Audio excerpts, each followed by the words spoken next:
लौकी की सब्ज़ी अक्सर लोगों को पसंद नहीं होती, तो क्यों ना लौकी की सब्ज़ी के बड़े ही मज़ेदार से कोफ्ते बनाए जाएँ जो कि बहुत ज़्यादा टेस्टी हों, बहुत ज़्यादा मज़ेदार हों और बिल्कुल मुँह में घुल जाने वाले हों। तो चलें जी अपनी मज़ेदार ज़बरदस्त सी रेसिपी को शुरू करते हैं। बिस्मिल्लाहिर्रहमानिर्रहीम। अस्सलाम वालेकुम। उम्मीद है आप सब ठीक होंगे।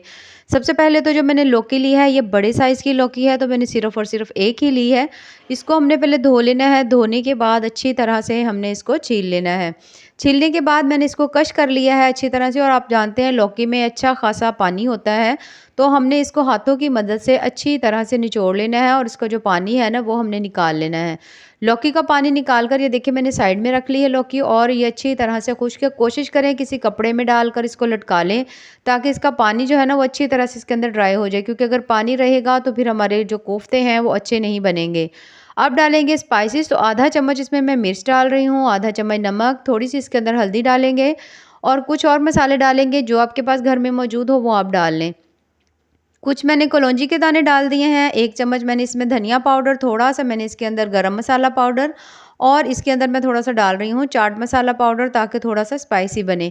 अच्छा, इन तमाम चीज़ों को डालेंगे, उसके बाद हमने 1 कप बेसन लिया है, लेकिन ये हमने सारा इसमें नहीं डालना, थोड़ा-थोड़ा सा करके डालेंगे जितनी हमें ज़रूरत होगी। मैं डालती जाऊँगी, साथ-साथ मैं आपको बताऊँगी कि हमें कितने बेसन की ज़रूरत है। 2 चम्मच डालने के बाद बेसन मैंने इसको मिलाना शुरू कर दिया अच्छी तरह से और आपने देखते जाना है कि जो आपकी अगर लौकी की मिकदार कम है या ज़्यादा है, तो आप उसकी बाइंडिंग एक दफ़ा करके चेक कर लें कि अगर वो बाइंड सही से हो रहा है, तो इसका मतलब है कि वो जो है आप जो बना रहे हैं ये कोफ्ते वो बिल्कुल सही हैं। लेकिन अगर ज़रूरत हो तो थोड़ा-थोड़ा साथ डालते जाएँ। ये देख सकते हैं आप, अभी इसकी बाइंडिंग सही तरह से नहीं हो रही, तो मैंने इसमें 2 चम्मच और डाल दिया है। डालने के बाद इसको भी हमने अच्छी तरह से मिक्स कर लेना है, इस तरह जैसे सख्त सा आटा गूँथते हैं वैसे हमने गूँथ लेना है और अब हमारे जो कोफ्ते हैं ना वो बन रहे हैं। बस इतना ही हमें बेसन लगा, ये देख सकते हैं आप, तकरीबन आधा कप लगा है या 3 से 4 चम्मच लगा है, इससे ज़्यादा नहीं लगा। उसके बाद हमने इसके बना लेने हैं कोफ्ते, जो साइज़ आपको पसंद हो उस साइज़ से आप बना सकते हैं, लंबाई में भी बना सकते हैं, गोल भी बना सकते हैं, जैसे आपका दिल करे। तो हमने कोफ्ते बना लेने हैं, देखिए इस तरह से गोल मैंने बनाए हैं, तमाम कोफ्ते सेम इसी तरह से बनाकर हमने रख लेने हैं। कोफ्ते हमारे बन चुके हैं, अब इसका जो पानी था हमने इसका बचाया हुआ था, निचोड़ के रखा हुआ था, वो पानी ये देख सकते हैं आप तकरीबन 2 कप के नज़दीक है, तो हमने इसको वेस्ट नहीं करना, इसको हमने साइड में रख देना है, बाद में ये हमारी रेसिपी के काम आएगा। ऑयल हमने कर लिया है अच्छी तरह से गरम और उसके बाद हमने इसमें डाल देने हैं अपने कोफ्ते फ्राई करने के लिए। आपने मीडियम सी आंच के ऊपर ये तमाम कोफ्ते हैं ना जो फ्राई करने हैं, डीप फ्राई भी कर सकते हैं, शैलो फ्राई भी कर सकते हैं, जैसे आपका दिल करे। तो करने के बाद ना आपने मीडियम आंच के ऊपर करना है, बहुत ज़्यादा हाई भी मत रखिएगा कि अंदर से कच्चे रह जाएँ, क्योंकि जब अभी कुछ हद तक हमने इनको पका लेना है, बाद में हमने इनको सालन में भी पकाना है। तो जितनी हो सके आप इनको बेहतर तरीके से इनको यहाँ पर कुक कर लें।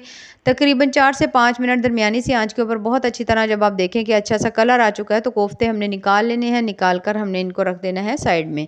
ये देखिए माशाल्लाह कितने ही ज़बरदस्त से हमारे कोफ्ते जो हैं ना वो लग रहे हैं। अच्छा, ये अब मैंने लिए हैं 2 मीडियम साइज़ के प्याज़ और इसको बारीक सा हमने चॉप कर लेना है। ये देख सकते हैं कितनी ज़्यादा बारीक हमने चॉप की हुई हैं। तो इनको आपने डाल लेना है घी में। घी ये वही है ऑयल या घी जो हमने कोफ्ते जिसमें फ्राई किए हुए थे, ये बचा हुआ ऑयल है, ताकि वो भी वेस्ट ना हो और हमारा सालन भी तैयार हो जाए। जैसे ही प्याज़ ब्राउन हो, 2 मीडियम साइज़ के टमाटर हैं, 8 से 10 इसके अंदर सब्ज़ मिर्चें हैं, इनको भी हमने ग्राइंडर में अच्छी तरह से पीस लिया था और ये भी हम इसके अंदर डाल देंगे और डालकर इसको भी अच्छी तरह से हमने भून लेना है। तमाम चीज़ें जो हैं जब अच्छी तरह से भून जाएँ, इनका कलर हल्का सा चेंज हो जाए, आप देखें कि इसने घी छोड़ दिया है, तो फिर हमने डालने हैं इसके अंदर स्पाइसेस। तो स्पाइसेस में तमाम स्पाइसेस मिर्च से कम या ज़्यादा कर सकते हैं। नमक मिर्च आधा-आधा चम्मच, हल्दी भी मैं इसमें आधा चम्मच डाल रही हूँ। उसके बाद हमने इसके अंदर डाल देना है 1 चम्मच, इसमें डाल दिया है सूखा धनिया पाउडर और 1 चम्मच कोफ्ता मसाला, अगर आपके पास हो तो वो डाल लें, वरना आप इसमें गरम मसाला भी डाल सकते हैं। डालने के बाद दोबारा से हमने तमाम चीज़ों को अच्छी तरह से, ये देख सकते हैं मैंने भून लिया है।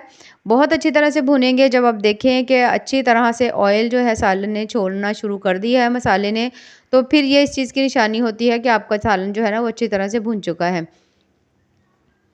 ये जो पानी था लौकी का, ये हमने इसके अंदर डाला है। अगर आपने थोड़ी ग्रेवी ज़्यादा बनानी है तो फिर आप इसमें थोड़ा सा दूसरा पानी भी डाल सकते हैं।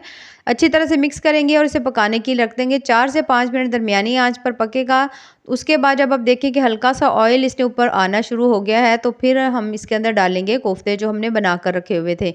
कोफ्ते जो हैं वो अभी थोड़े से हमने इसको और पकाना है, तो इसलिए हम लोग इसमें कोफ्ते डालने के बाद तकरीबन 2 से 3 मिनट इसको हल्की आँच के ऊपर दम पे रख देंगे, ताकि कोफ्ते के अंदर तक ग्रेवी का जो है ना उसका जायका वो अंदर तक चले जाए, फ्लेवरफुल हों और बहुत ज़्यादा मज़ेदार और अच्छी तरह से ये जो कोफ्ते हैं ना हमारे अंदर से पक जाएँ।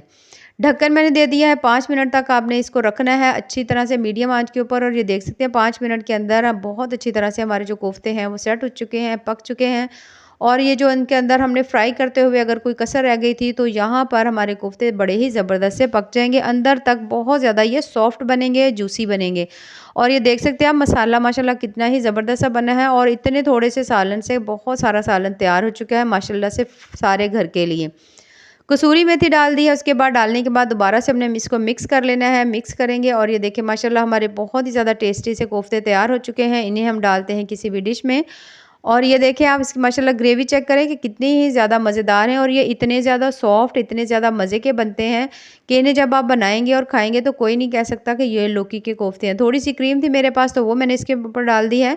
तो अगर आपको हमारी रेसिपीज़ पसंद आएँ, चैनल को ज़रूर लाइक करें, सब्सक्राइब करें। बहुत ज़्यादा टेस्टी, बहुत ज़्यादा हेल्दी, बहुत ज़्यादा कम बजट की मैं आपके लिए रेसिपीज़ लेकर आती हूँ, जो सभी के बजट में हो, सभी बना सकें और इस तरह की रेसिपी से फ़ायदा उठा सकें। ये देखिए माशाल्लाह हमारे कोफ्ते कितने ही ज़्यादा मज़ेदार और टेस्टफुल से बने हैं। बाकी दुआओं में याद रखिएगा। अल्लाह हाफ़िज़।